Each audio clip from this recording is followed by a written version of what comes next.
নমস্কার, কেমন আছেন সবাই? মো অ্যান্ড শ্যামলী রান্নাঘরে একটি ব্লগে আপনাদের স্বাগত জানাই। আজকে আমি বাইম মাছ রান্না করব।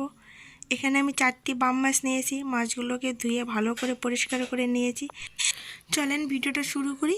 ভিডিওটা যদি ভালো লাগে অবশ্যই আমার চ্যানেলটাকে সাবস্ক্রাইব করে দেবেন আর লাইক কমেন্ট শেয়ার করতে একদমই ভুলবেন না। আমি কাঁচা লঙ্কাগুলো শুকনো খোলায় ভেজে নেব।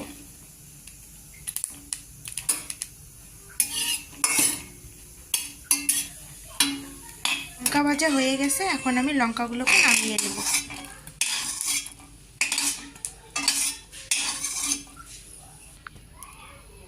লঙ্কাগুলো আমি এখন বেটে নেব।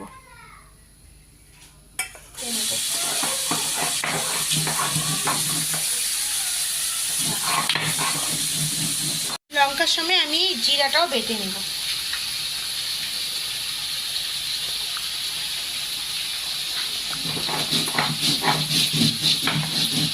আর কাঁচা লঙ্কা বাটাটা হয়ে গেছে, এখন আমি নামিয়ে নেব। মাছের মধ্যে লবণ আর হলুদ গুঁড়ো দিয়ে আমি মাছগুলোকে মেখে নেব।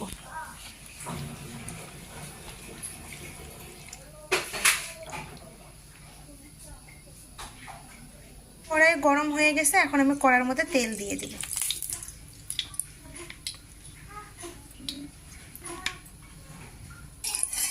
দিয়ে দেব।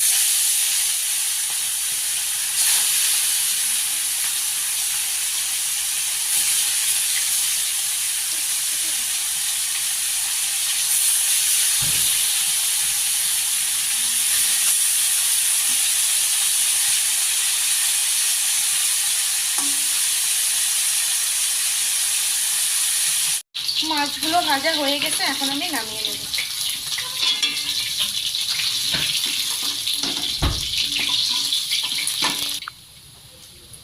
এর মধ্যেই ফোড়নতে আমি 2টা তেজপাতা দিয়েছি আর মিডিয়াম সাইজের 3টি পেঁয়াজ কুচি করে নিয়েছি, এখন আমি এর মধ্যে দিয়ে দিই।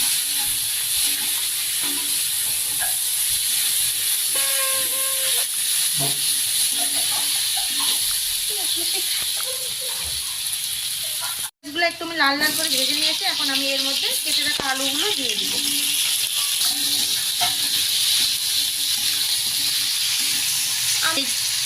আমি আলুগুলো ভেজে নিইনি, আপনারা চাইলে আলুগুলো ভেজেও নিতে পারেন।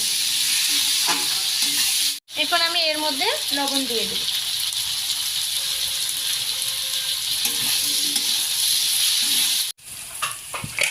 আলুগুলোকে আমি 3 মিনিটের মতো ঢাকা দিয়ে রাখবো।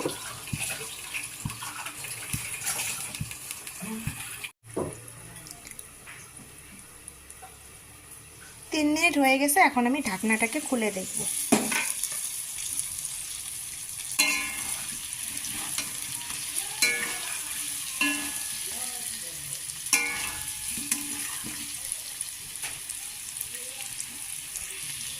এখন আমি এর মধ্যে কাঁচা লঙ্কা আর জিরা বাটাটা দিয়ে দিব।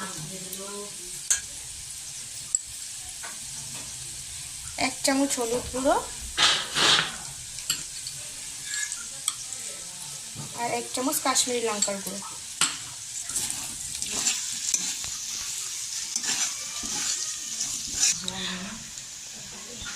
এখন আমি এখানে সামান্য পরিমাণে জল দিয়ে মশলাটাকে কষিয়ে নেব।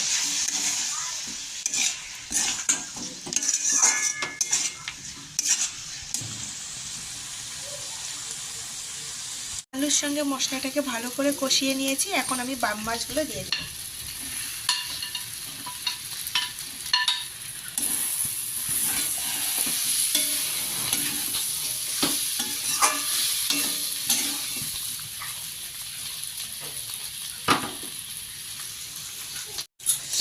মাছ আর আলুর সঙ্গে আমি মশলাটাকে ভালো করে কষিয়ে নিয়েছি, জল দিয়ে দেব।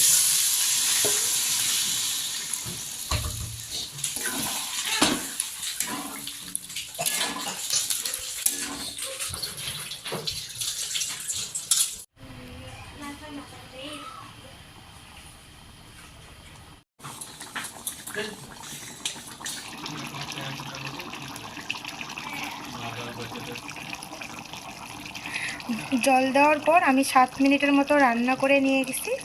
এখন রান্নাটা হয়ে গেছে, এখন আমি এর মধ্যে গরম মশলা দিয়ে নামিয়ে নেব।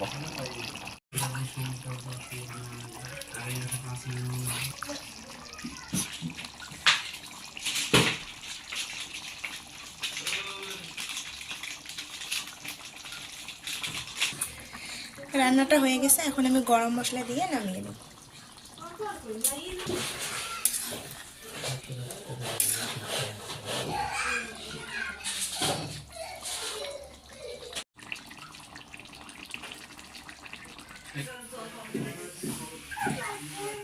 বাইম মাছ খেতে খুব টেস্ট হয়, অবশ্যই আপনারা একবার এইভাবে রান্না করে দেখবেন, খুব ভালো লাগবে।